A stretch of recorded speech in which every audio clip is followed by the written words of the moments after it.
Hello friends, কেমন আছো সবাই? আশা করছি সবাই ভালো আছো। আমি রাত্রি আর পি অনুষা লাইফস্টাইলে সবাইকে স্বাগত জানিয়ে নতুন একটি টিপসের ভিডিও আবারও নিয়ে চলে এসেছি। নতুন নতুন টিপস পেতে অবশ্যই আমার চ্যানেলটি সাবস্ক্রাইব করে পাশে থাকবেন। আপনারা পাশে না থাকলে আমি এগোতে পারবো না। বন্ধুরা, আমরা যখন পড়তে বসি, ছোট হোক বা বড় হোক, বড়রা হোক, ছোটরা বিশেষ করে ছোটদের ক্ষেত্রে এটাই হয়, যখনই পড়তে বসে আর আমরা পড়া দিয়ে হয়তো চলে গেলে বাচ্চারা পড়তে পড়তে একটু উঠে চলে গেল অন্যমনস্কভাবে, আর তখন কি হয়, যে বইটা পড়া দিয়েছিলাম সেই পড়াটা কিন্তু ওরা খুঁজে আর পায় না।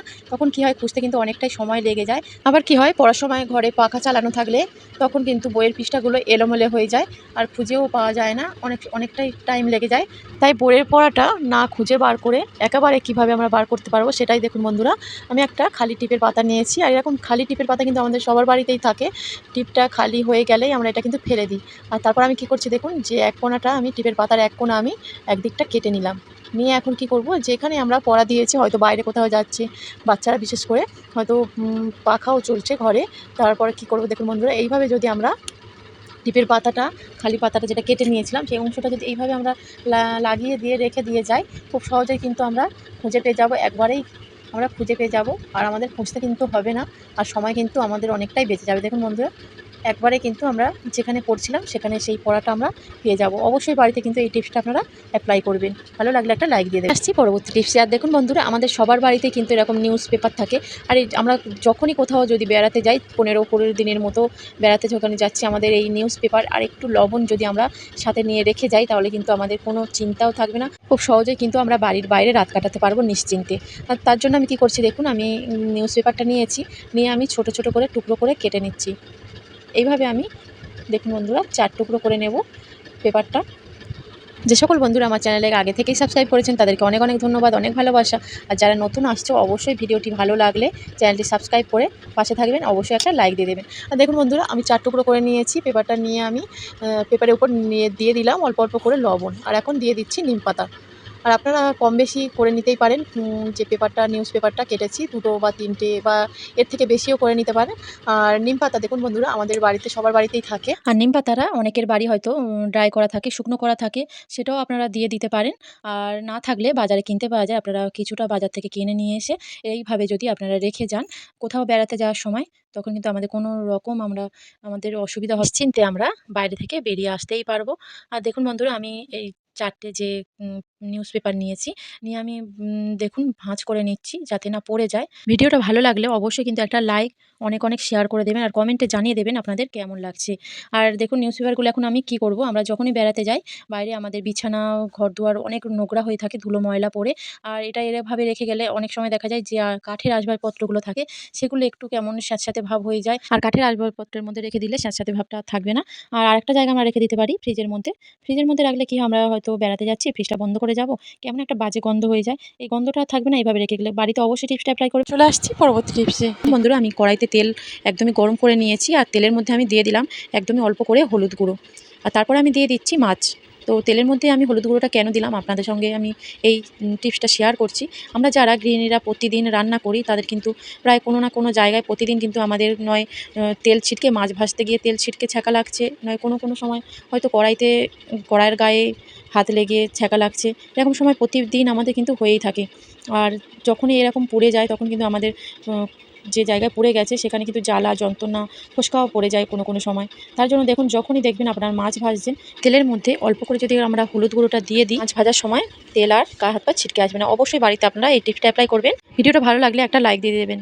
চলে আসছি পরের টিপস। আর দেখুন বন্ধুরা, এখন ফুলকপি আমরা তরকারি করি, ভাজা, চচ্চড়ি যাই করি না কেন, ফুলকপি কিন্তু আমাদের সবসময় খেতেই ভালো লাগে। আর ফুলকপি যখনই আমরা কিনে আনি বাজার থেকে, তখন দেখা যায় ফুলকপির মধ্যে পোকা। আর ফুলকপি যখনই চাষ করে, অতিরিক্ত কিন্তু সার দেওয়ার ফলে কিন্তু অনেকটাই আমাদের শরীরে গিয়ে ক্ষতি করে। তার জন্য দেখুন ফুলকপিটা আমরা কেটে নিয়েছি, নিয়ে কি করছি, আমি একটা সসপ্যান নিয়েছি, তার মধ্যে জল দিয়েছি, আর অল্প করে লবণ আর হলুদ গুঁড়ো দিয়ে ভালো করে মিশিয়ে নিয়েছি। নেওয়ার পরে কী করবো, আমি এটা খানিকক্ষণ ফুটিয়ে নেব। 30 সেকেন্ড বা 1 মিনিটের মতো যদি আমরা ফুটিয়ে নিই, তাহলে কিন্তু আমাদের কী হবে, যে অতিরিক্ত সারটা দিয়েছিল তার প্রভাব কিন্তু আমাদের শরীরের মধ্যে পড়বে না, পোকাগুলোও থাকবে না। অবশ্যই বাড়িতে এইভাবে আপনারা যখনই ফুলকপি রান্না করবেন, বাড়িতে এই টিপসটা অ্যাপ্লাই করবেন। চলে আসছি পরবর্তী টিপসে। দেখুন বন্ধুরা, আমরা যে এলইডি বাল্বগুলো বাড়িতে ব্যবহার করি, সে কী হয়, আমরা যখনই রান্না করে এই বাল্বগুলো ইউজ করে, কী হয়, তেল চিটচিটে একটা ভাব থাকে, কালো দাগ হয়ে যায়। কেননা রান্নাঘরে রান্না করি, তার একটা ধোঁয়া বাতাস হয়, যতই আমরা গ্যাসে রান্না করি না কেন। আর এই তেল চিটচিটে ভাবটা তোলার জন্য আমি কী ব্যবহার করছি দেখুন বন্ধুরা, আমাদের সবার বাড়িতেই থাকে সেন্ট বা পারফিউম, যে কোনো কিছুই হলেই হবে আমি খুব ভালো করে কিন্তু দিয়ে দিচ্ছি। যেখানে দেখুন কালো দাগ হয়ে গেছে আর একটু তেল চিটচিটে ভাবও এসে গেছে, সেখানে দিয়ে আমি কি করছি, একটু তুলো নিয়েছি। আপনারা চাইলে সুতির কাপড়ও নিয়ে নিতে পারেন। নিয়ে আমি খুব ভালো করে কিন্তু দেখুন ডলে ডলে আমি একটু সামান্য হালকা ঘষলেই হয়ে যাবে। খুব কম টাইমে কিন্তু এটা আমি পরিষ্কার করে নেব। আপনাদের সামনে আপনারা বুঝতেই পারছেন কেমন পরিষ্কার হয়ে যাচ্ছে। আর এই পারফিউমটা দিলে কেন পরিষ্কার হচ্ছে, পারফিউমের মধ্যে যে স্পিরিটটা আছে এইটা দেওয়ার ফলেই কিন্তু খুব তাড়াতাড়ি এটা পরিষ্কার হয়ে যাচ্ছে। আপনারা বাড়িতে এইভাবে যখনই দেখবেন রান্নাঘরে বাল্বে এরকম এলইডি বাল্বে একটু তেল ছিটছে ভাব চলে এসেছে, তখন এইভাবে আপনারা পরিষ্কার করে নেবেন। কত সুন্দর দেখুন বন্ধুরা পরিষ্কার কিন্তু হয়ে গেছে। আর আমি যে তুলোটা দিয়ে পরিষ্কারটা করছিলাম, তুলোটাও কিন্তু অনেকটাই দেখুন কালো হয়ে গেছে একদম। বাড়িতে অবশ্যই টিপসটা অ্যাপ্লাই করবেন। ভালো লাগলে একটা লাইক অনেক অনেক শেয়ার করে দেবেন। অবশ্যই চ্যানেলটি সাবস্ক্রাইব করে পাশে থাকবেন। চলে আসছি পরবর্তী টিপসে। আর বন্ধুরা আমরা বাড়িতে এরকম এলইডি লাইট কিন্তু সব জায়গায় আমরা ব্যবহার করি। আর যখন এলইডি লাইটগুলো অনেক দিন হয়ে যায় তখন কি হয়, যখনই আমরা লাইটটা দেখা যাচ্ছে জ্বালছি তখন দেখুন কেমন দপদপ করে দপদপ করছে। আমরা কি করি, এই লাইটটা মনে করি যে এই লাইটটা হয়তো খারাপ হয়ে গেছে বা কেটে গেছে, আমরা এটা ফেলে দিয়ে নতুন লাইট কিনি। কিন্তু আমরা বুঝতেই পারি না যে এই লাইটটা এখনও ভালো আছে, নতুন লাইট কেনার কোনো দরকার নেই আর আমাদের অনেকটা টাকাও খরচা হবে না। আমি একটা গ্রেটার নিয়েছি, আদা রসুন ছাঁচা গ্রেটার নিয়ে আমি কী করছি, পিছন দিকটায় অনেক সময় দেখা যায় আয়রন জমে যায়। আয়রনটা জমে যাওয়ার ফলে কিন্তু লাইটগুলো এরকম দপদপ করে। আমরা এটা ট্রাই করে দেখতেই পারি, অনেক সময় খারাপও হয় না এরকম লাইটগুলো। আর এই লাইটটা কিন্তু খুব আলতোভাবে আমি গ্রেটার মধ্যে দিয়ে ঘষে নিয়েছি আর অনেকটাই আয়রন জমেছিল উঠে গিয়েছে। বাড়িতে লাইট এরকম তপতপ যদি করে আপনারা এইভাবে একটু ট্রাই করতেই পারেন, লাইটগুলো ভালো থাকতেই পারে। চলে আসছি পরবর্তী টিপস। আর দেখুন বন্ধুরা এরকম কিন্তু শাড়ি আমাদের সবার বাড়িতেই থাকে, জরির বসানো বা সুতোর কাজ করা এরকম শাড়ি। আর যখনই আমরা এই শাড়িগুলো কাচতে দিই লন্ড্রিতে, বাইরে লন্ড্রিতে যখন আমরা কাচতে দিই তখন কি অনেকটা টাকা খরচা করে কিন্তু আমাদের কাচতে হয়। আর আমরা যখন বাড়িতে এরকম জামা কাপড় কাচা ব্রাশ দিয়ে কাচি তাহলে এই শাড়িগুলো কিন্তু নষ্ট হয়ে যেতে পারে। আর দেখুন বন্ধুরা এইভাবে যদি আমরা কাচতে থাকি, যে জরিগুলো থাকে সেগুলো উঠে যায় আর সুতোর কাজগুলো কিন্তু নষ্ট হয়ে যেতে পারে। তার জন্য আমি কী করছি দেখুন বন্ধুরা, আমি একটা মোজা নিয়ে নিয়েছি। এই মোজাটা কিন্তু আমার কাজে আর লাগে না, আমার পড়ে থাকে।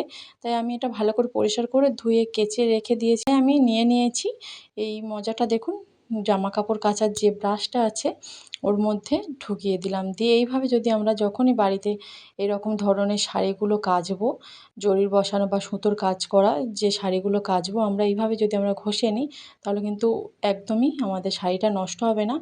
যে মোজাটা পরানোর কারণে কি হচ্ছে বন্ধুরা, একদম কিন্তু কাঁটা কাঁটা যে অংশটা আছে ওটা কিন্তু একদম হালকা হয়ে যাচ্ছে।